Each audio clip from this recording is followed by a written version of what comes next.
Bismillahir Rahmanir Rahim.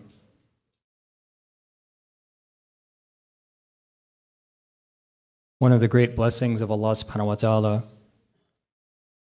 upon all of us is that we have the ability to gain knowledge and information.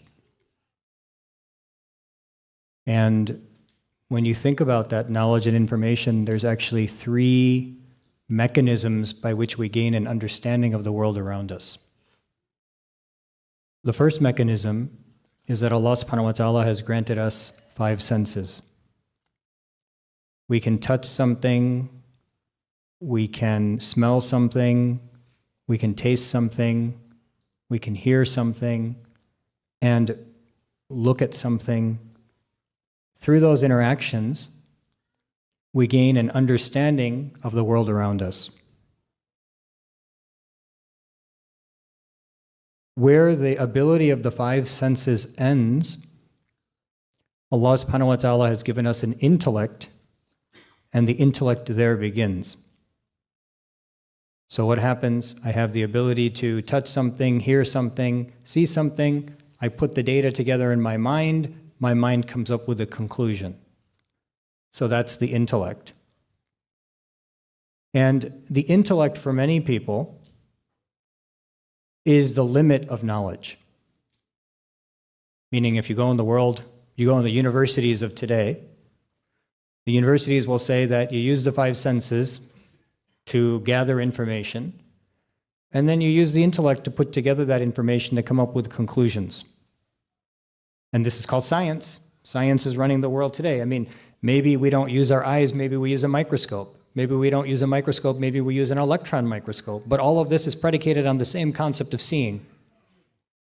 So, in the end, the world today says that there are two main ways of gaining knowledge and information. The first is the five senses, which comes together, provides information to the intellect. The intellect can think through problems, and it can produce answers. In Islam, we have a third source of knowledge. We have a third source of knowledge. And the third source of knowledge is revelation. We believe that Allah subhanahu wa ta'ala has sent revelation, and that revelation is the ultimate source of knowledge. Now, that's important to remember because in this day and age, we live in a completely different paradigm. We live in a paradigm in which the five senses and the intellect is the extent of knowledge, and the intellect is essentially the highest level of knowledge. You want to understand how to run a government, you can think about it and figure it out. You want to understand how you should become spiritually enlightened, you can sit down with your mind and come up with ideas of how we should do that. But Muslims, they have a higher source of knowledge, which we believe, by the way, to be perfect. Because, for example, if you look at intellect, many people throughout history have come up with ways by which they should do things, but you can see that the intellect often goes off and does things in left field. Don't think that the Nazis weren't thinking that they were doing good when they were doing what they were doing. Obviously, they were killing people. It was craziness. But they came up with this idea from their intellect. So the human intellect takes you to World War I, World War II, and all of this craziness that occurs. The ultimate source of knowledge, and for the Muslim in particular, the ultimate source of knowledge is revelation, which we believe to be perfect because it's revealed by Allah subhanahu wa ta'ala, and Allah subhanahu wa ta'ala is the creator of all. And Allah subhanahu wa ta'ala has created us for a purpose and makes it abundantly clear what that purpose is. So this is the first point that we have to understand before we can get into this hadith, which is that we have a very special source of knowledge in our religion, which is called wahi, or revelation. Now, the beauty of that is that you and I don't have to come up with religion.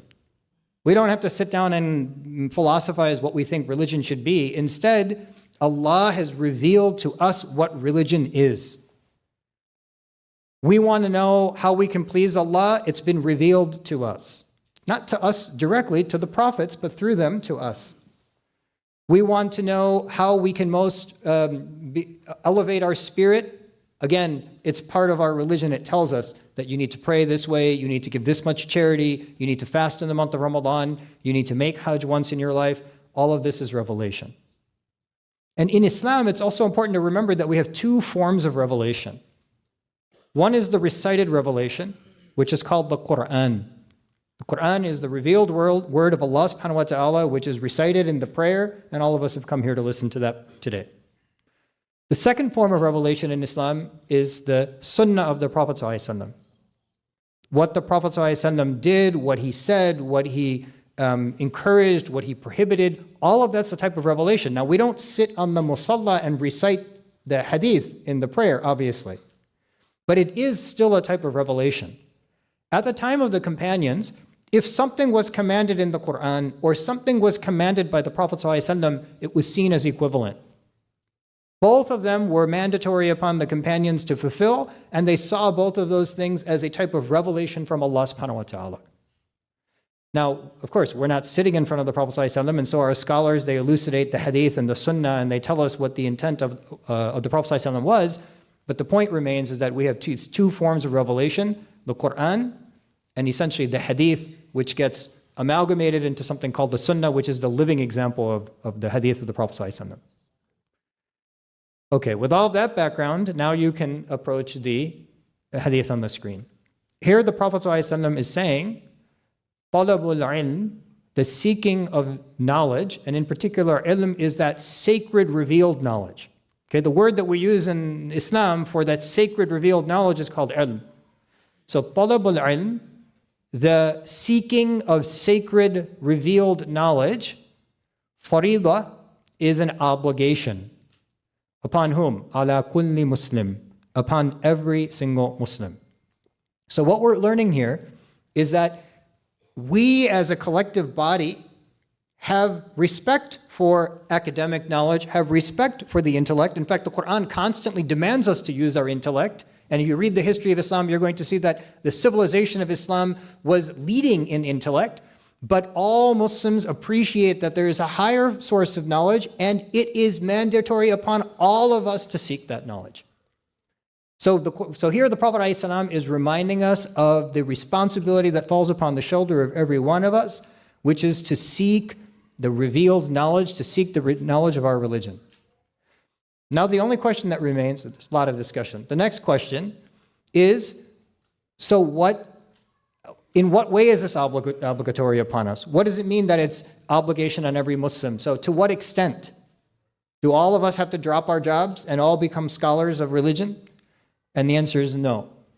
What this implies is that seeking what's necessary is necessary, and seeking what's extra is extra. So for example, every one of us in this room has a responsibility to pray 5 times a day. Allah has obligated that upon our shoulders. It's part of our responsibility. It's part of our test. So everybody in this room is obligated to learn how to pray. Similarly, all of us are obligated to fast in the month of Ramadan. Everybody in this room is obligated to learn how to fast in the month of Ramadan. Similarly, Allah subhanahu wa ta'ala has obligated zakah upon those who have been blessed with wealth. It's an obligation upon all of us individually, if we're blessed with wealth, to learn the basics of zakat. Similarly, for Hajj, for those who are able to make the journey. Everything beyond that is supererogatory, so extra. So for example, maybe it's extra for me to learn something beyond what's mandatory upon me. We're all encouraged to do that, but it's not obligated upon us. So essentially the summary, here the Prophet ﷺ is elevating sacred knowledge, reminding all of us that we have a special fountain from which we drink. We have a special fountain from which we drink. The mind is powerful. The mind is amazing. You can see what the mind can produce just looking around you. But sometimes the mind goes off in left field. It comes up with its own ideas. It determines what's good or what's bad. And it doesn't answer all the questions of life. The mind can never tell you where you came from. The mind can never tell you where you're headed after your grave. The mind can never tell you what is this life actually meant to be. All of that comes from revelation. And Allah has blessed us with that. It's so essential for any human being to know where they came from, why they're here, and where they're going. How would you survive if you didn't know where you are in this big, broad map of the journey of human beings? So all of that comes from revelation. There's no other way to understand that. The mind can never, ever come up with what's going to happen in the grave. And the mind can never, ever come up with what happened before we were actually blown into the womb. None of us can appreciate it. None of us can come up with that. No mind can come up with that. In fact, there's no class in college. You can go to any big university. What happens in the grave? Which class? Who here has taken a class? I mean, I'm at a university. We don't have a class like that, right? Because that is not the realm of the mind. That's the realm of revelation. So we've been blessed to have a knowledge which supersedes all knowledges, all information, which is the understanding of the reality of creation, which has been brought through, which has been bestowed upon the heart of the Prophet Muhammad ﷺ and preserved by our scholars and the pious predecessors who came before us. And they essentially handed this to us on a platter so that we can take from it and we can pass it to the next generation. And this is mandatory upon all of us. Just this little bit, and this is the way by which you appreciate it. I mean, come on, if you think something is important, then of course we're going to spend time learning it. If I love basketball, I'm going to study all the rules of basketball, and I'm going to know even before the foul is called that this is a foul because of this tiny little rule present in the rule book, and maybe this also happened 20 years ago, the same thing, and now I know this is a foul because of that. Anyone who enjoys anything always understands the details concerning it. So the deen is a great gift upon us. And the ability to understand where we came from, what we're doing here, where we're headed, is a huge blessing upon us. But we have to study it, we have to understand it, we have to learn how we can please Allah subhanahu wa ta'ala through what He's revealed, and that all comes with a responsibility on all of our shoulders. So how do we fulfill that responsibility in the last 30 seconds? We fulfill that responsibility over a lifetime. Nobody's required to take out 6 months of their life and go into a school and learn all of Islam over 6 months. It's something that we do from when we're children all the way until we reach the grave. It's a continuous effort. So we're always asking the question, how can I improve my prayer? What's the next step for me? We're always asking the question, how can I improve my purity? What's the next step for me? We're always asking the question, how can I improve my character? What's the next step for me? These are all questions that we're constantly asking ourselves from the day that we're born, or realistically from the day that we're in our childhood, all the way until the day that we pass away. It doesn't matter how gray our beards become. It doesn't matter how old we become. It doesn't matter how wealthy we become. We're all bound by this same challenge, what the Prophet ﷺ is placing upon our shoulders here, reminding all of us, me and you, talabul ilm, the seeking of knowledge, faridah, is an obligation ala kulli muslimin, upon each of us as Muslims.